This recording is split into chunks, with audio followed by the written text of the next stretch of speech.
What's going on, guys? Welcome back to part 3 in this 4-part series where I talk about my soccer journey over in Europe. And to quickly recap the past 2 videos, in the first video I talked about my time in England, the way I reached out to teams, the responses I got, and how unfortunately due to FA regulations was unable to sign a contract when it was offered to me.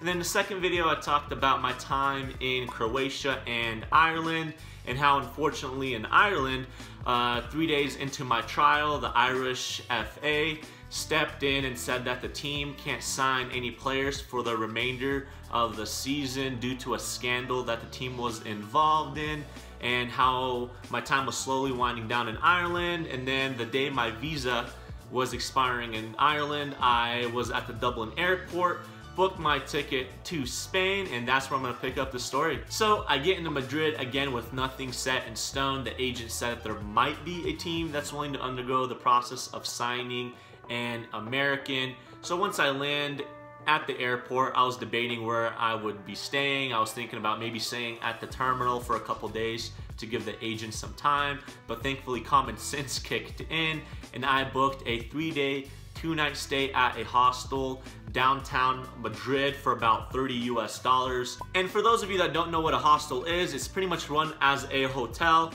but the difference is that there could be up to 8 bunk beds in each room with a maximum of 16 people in the rooms, and you're just paying for your twin size mattress. And during those 3 days, there's nothing much I could have been doing because I used all my resources to the maximum, and I was just awaiting a response. And during that time, I was just doing a whole bunch of touristy things. I walked about 23 miles around the city, but the most memorable part was seeing the Real Madrid stadium where so many great players have played throughout the years. Thankfully, on September 15th, I received the phone call I've been waiting for from my agent, notifying me that a team in Palencia, Spain is willing to undergo the process of signing an American footballer. So I booked my train ticket and I was off on this new adventure. Now, to give you a few details about the city, the team, and my living accommodations, Valencia is a true Spanish city of roughly 80,000 people located about 2.5 hours north by train. It is famous for this Jesus statue built back in the 1930s that stands at roughly 100 feet tall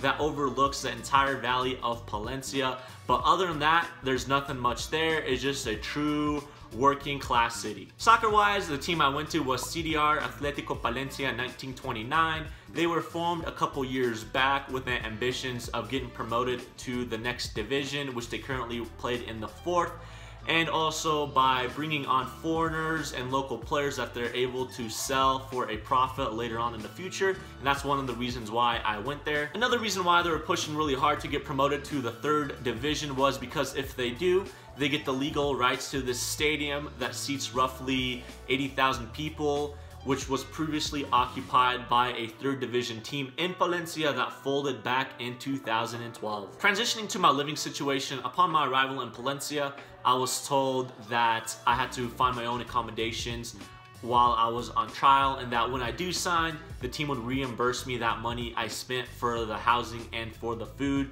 But unfortunately, I never saw that money when I did sign, and it's something I'll talk about in just a little bit. Hearing that news, I found the cheapest place to stay and paid about $10 a day for the housing portion.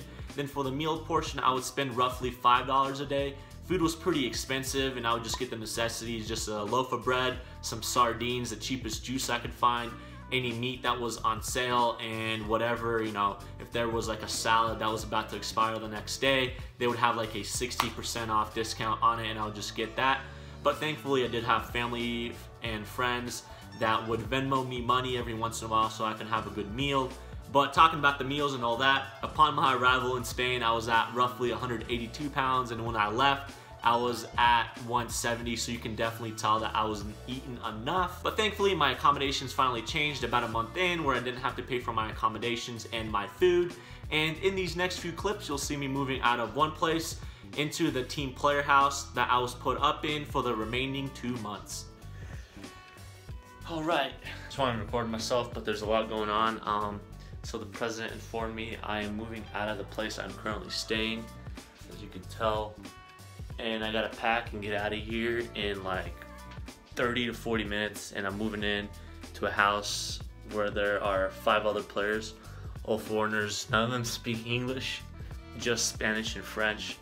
So we're gonna have fun because I'm probably 20% fluent in Spanish. I have no idea. They were talking for like an hour when I was just there trying to figure everything out. But we're just gonna see how it goes.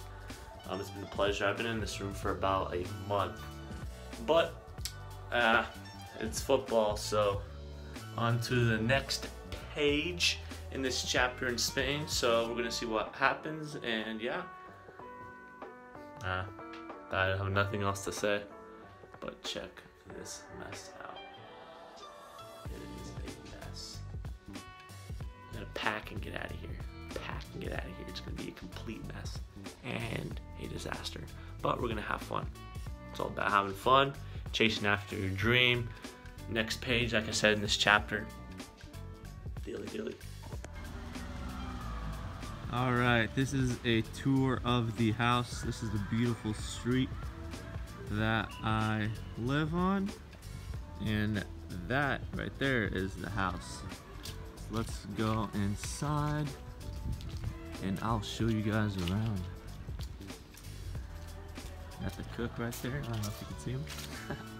All right, so right away, right when you go inside, you get this huge corridor. And to the right is where I am staying. So you just enter through one room right here in order to get to another room. So the team provided me with the housing. So this is where I stay, my bed, everything I need is right here. So you make your way out, and the next entrance you have is to the left, which is the kitchen and dining room. So you got the kitchen, and you also have the dining room. The cool thing is that the club provides the players with the meals. So there are 5 of us that live in here. This is one guy, he's from Cali, Colombia. So, but yeah, the team provides us with food, and today they actually restocked us. So they brought, you know, yogurt. They got tomato sauce for when we make pasta and rice, which they also give us. We got some pasta right in there. And they give us a lot of meat. So in the freezer, we have a whole bunch of packets of fish. Right here we have chicken breast pizzas, more fish, then we have chicken legs in there. And then down here we have even more fish and frozen veggies. So that is pretty much the kitchen. Like I said, we take turns making lunch and dinner. Everyone just kind of freebies breakfast and has what they want. And we also have some eggs as well, and we got the drying rack right over here. So we exit the kitchen dining room, and then the next 2 entrances we have is to the left, which is one player's bedroom. So in this room, there's a guy from Belize that stays here. Fun fact, he played for, I believe, the U18 Belize national team. And then right here is another room where 2 players stay. So the guy who stays right there, he is from Senegal, and that's the guy you guys met, cooking at the moment. So that's that. And then we have the bathroom, and then the living room, the TV. No one really uses that, but we kind of use this as the stretching and workout room. But yeah, that's pretty much the house. And then I'll show you guys the garage and the outside and the good view that we have. So right over there is the door to the garage. There's only a washer in the house. It's pretty much all over Europe, and you hang dry your clothes.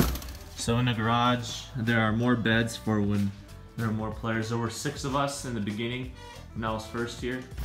But like I said, with that food shipment, you know, they bring us potatoes, tomatoes, and a whole bunch of veggies, which is pretty neat.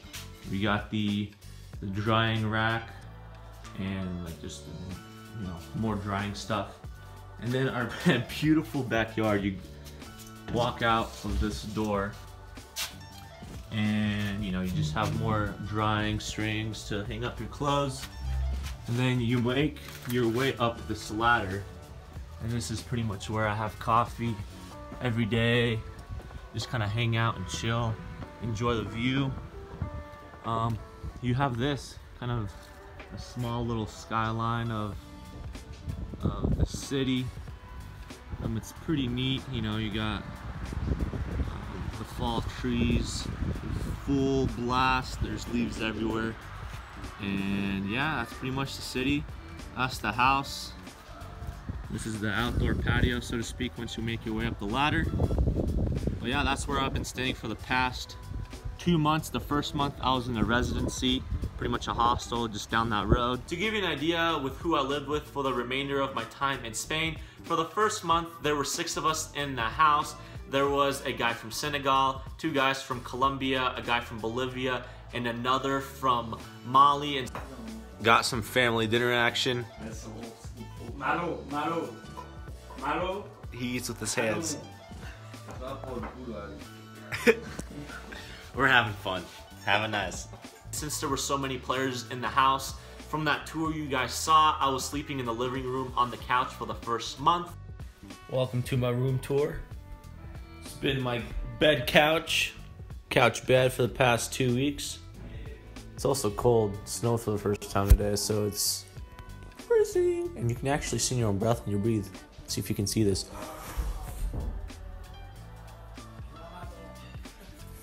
Yeah, and I got neighbors actually too. Let's see if you can say hello to them. Hey! ¿Qué pasó? Chicos! Sí. Say hello! Aló. Say hello to my little friend! La luz.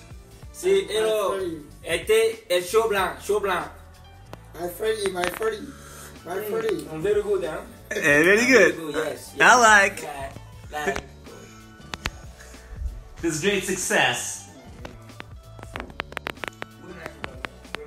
And after that first month, the 2 guys from Colombia had to leave due to visa restrictions, and the guy from Mali left for personal issues.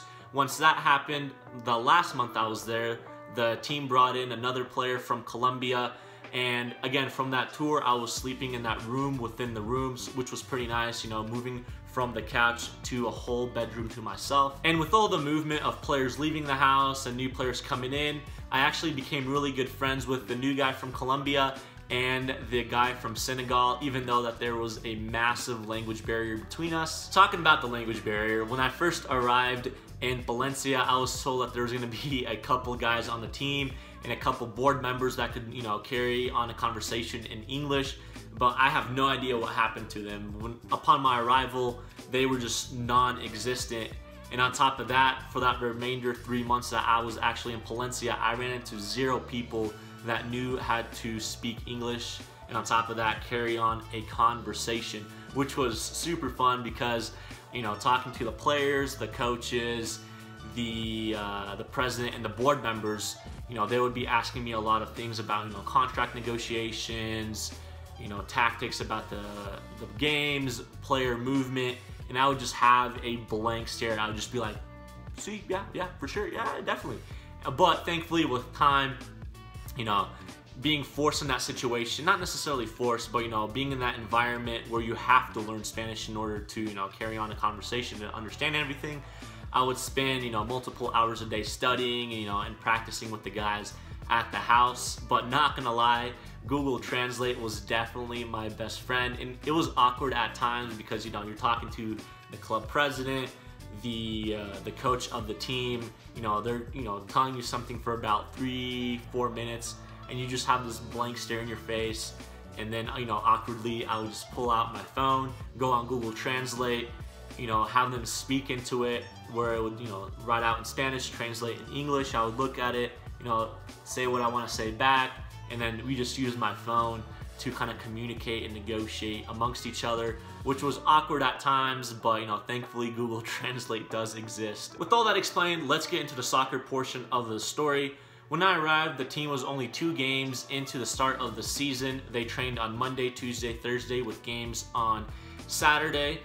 And about 2 weeks into my trial, the club president and a few board members approached me. They hand me 2 pieces of paper written in Spanish with, you know, another copy written in English, stating that, you know, they want to sign me, kind of the contract negotiations, which I will get into later. That was that. They announced on their Twitter and their website that they have signed an American Ukrainian player. But that was just the beginning to another month-long wait before I could actually play in the game. And the reason why it took me a month to finally play in a game is because once I signed those 2 pieces of paper, the team put in a request to the Spanish Football Association that they wanted to sign me, which then the Spanish Football Association had to put a request into the US Soccer Federation, and the US Soccer Federation had to make sure that I wasn't under contract in college and for my team that I played for in the United States, which took them about 3 weeks. I got cleared, then they notified the Spanish Football Association that I was cleared to play in Spain, which then the federation notified the team, and then once that happened, the team put in a request for me to get universal health care, which every player needs in Spain in order to play soccer, and that took about a week. And finally, on October 21st, I made my first debut. Before I go into the games and the teams we played, I actually want to talk about the position I played. Going into Spain, I was told I'll be playing as a center back, but about 2 weeks into my training sessions, the coach moves me into the holding mid position, which is, you know, a place on the field I've never played in my entire life. You have to be very technical and distribute the ball well. And, you know, mentally I was struggling, but I just made sure I simplified my game by playing 1-2 touch, making those movements off the ball. And also for the remainder of my time in Spain and the games I played in, I just want to let you guys know that I played the holding mid position, not the center back position, which is my natural position.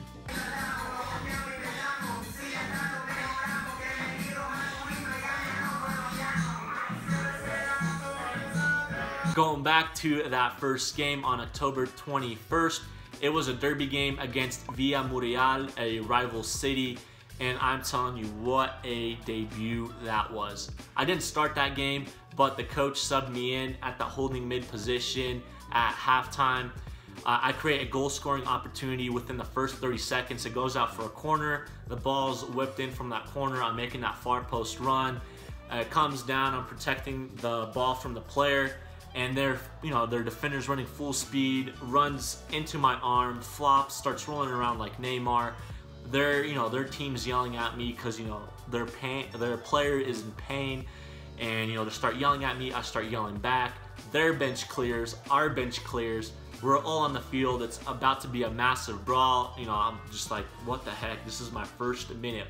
You know, so I start walking away with my hands up because I have no idea what's going on. Everyone's yelling in Spanish. You know, I have no idea what's being said. So I start walking back towards our goal, and the referee rubs up, gives me a yellow card, and that kind of set the tone for the remainder of the game. I played really conservative, you know, distributing the ball well, creating a lot of goal-scoring opportunities. But about another 10 minutes in the 55th minute, they're on the counterattack. I go into a slide tackle, win the ball back, start running away from the player to, you know, create our own counterattack, get dragged by the shorts, and, you know, my shorts rip, and the ref blows a foul. But I'm just, you know, I'm livid because I could have created a goal scoring opportunity. So I'm, you know, over the guy, flexing. I was like, you know, just yelling at him in English, but I wasn't thinking because I was in front of their bench. So again, 10 minutes in, their bench clears, our bench clears. Their fans are just yelling. They're just kind of like almost charging the field. And I just picked my hands up. I was like, I have no idea what's going on. I start walking away. The ref comes up to me. He's like, the next foul you get, you're going to get another yellow card. So, like I said, I played very conservative, yet I had a fantastic debut. And the cool part about it is I was featured in the sports section in the newspaper in Palencia. As you can see here, I'm that massive giant, and that guy who looks like an 18-year-old kid, he was, you know, a little shorter than me for sure, but he was roughly 25, and that was the guy that pulled me by the shorts and I committed the foul against. And I have proof that I had that yellow card in the 46th minute. Off to the side in that corner, you could see the yellow cards, the 46th minute, and my name. You know, again, it was a game that I'm never gonna forget because I enjoyed it so much. Following that debut, I played in 3 more games. The next week was against Atlético. I butchered that. I just played 25 minutes. But the following week, I made my first start. It was against Diez, which was about 3 hours south of Valencia. but leading up to that game was a completely different story. That whole week I was sick. I had the migraine, the flu, had the night sweats. I couldn't sleep at night. So the day of the game came around, I popped 6 ibuprofen, got on the bus, arrived at the stadium, the coach is going through tactics. I didn't know I was starting at that point. And then finally, he mentions my name starting at that holding mid position. You know, I'm getting nervous. I'm still feeling really bad, so it's over. He's done talking. I go into the restroom, take another 5 ibuprofen, drink a Red Bull. You know, had a great performance, but it's something I won't suggest because I definitely felt the repercussions afterwards. Following that game, on top of being sick and having a massive fever, that Monday, Tuesday, and Wednesday, since I've been performing great, the team was trying to, you know, talk to the government. So myself, the team president, and the coach would spend about 5 hours a day in the government buildings trying to negotiate, trying to see if I could stay there for a longer period of time until the end of the season. As I talked about in the last video, Spain is in the Schengen zone, which states that in order to be in the zone as a US citizen, you're only allowed to stay there for 90 days out of 180 days. And up to that point, I've been in Spain for 2 months, so I had another 30 days remaining. And the team was just trying to figure out if I could stay there without having to leave. On top of that, when I talked about the contract, since it is a 4th division team, in Spain it states that the team can't pay me directly. It's only in the 3rd, 2nd, and the 1st leagues that they could pay you directly. So the team was trying to pay me through the club sponsor, which is a window company. But in order to prove that I could work for the window company, the team was trying to convince the government that I could install windows better than any Spaniard or EU citizen, which was super hard to prove. Because first off, I have no idea how to install a window. So they were trying to prove that, on top of trying to see if I could stay for a longer period of time. And unfortunately, none of that could happen, so the team couldn't give me that reimbursement, and they couldn't give me that €1,000 a month through the club sponsor just for, you know, they paid for housing and food, so just for personal use I could buy whatever I wanted with those €1,000. But unfortunately, I never saw the money, and on Wednesday they just kind of gave up. They're like, look, there's nothing we can do. We tried all of our resources in the government, maybe try finding a loophole. They're like, maybe you can go back for a year, apply for a student's visa, and then come back, take classes in Spain once a week for an hour, which then would allow you to work and get paid. But I wasn't going to go through that avenue because I had to wait, you know, another year before I can go back to Spain. So they were, you know, they understood. I understood that there's nothing that could be done, and we didn't necessarily say our goodbyes. We had that game that following week. He let me play the last 30 minutes, but then after that, you know, he was trying to build chemistry within the team, and he knew that I wouldn't be sticking around, so I was in the starting lineups for the next 2 games. After that last game, I knew that my time in Spain was running down, because as I talked about in the last video, the Schengen zone, I only had 30 days left before I had to leave Europe for 90 and return. So, you know, I was contacting teams, scouts, and agents in Europe and in other parts of the world, you know, looking for loopholes. Maybe, you know, I can sign that contract really quickly, eliminating that factor of me having to leave for 90 days. Unfortunately, nothing came to fruition, which, reflecting back on it, I'm thankful for. Other than that, on December 3rd, I booked my return flight back to Denver, Colorado, because nothing was coming to fruition. Well, my last day here, about to head out. Got the boy from Senegal. Yeah, the man, the myth, the legend. Got the boy from Colombia. Got the boy from Ukraine/United States.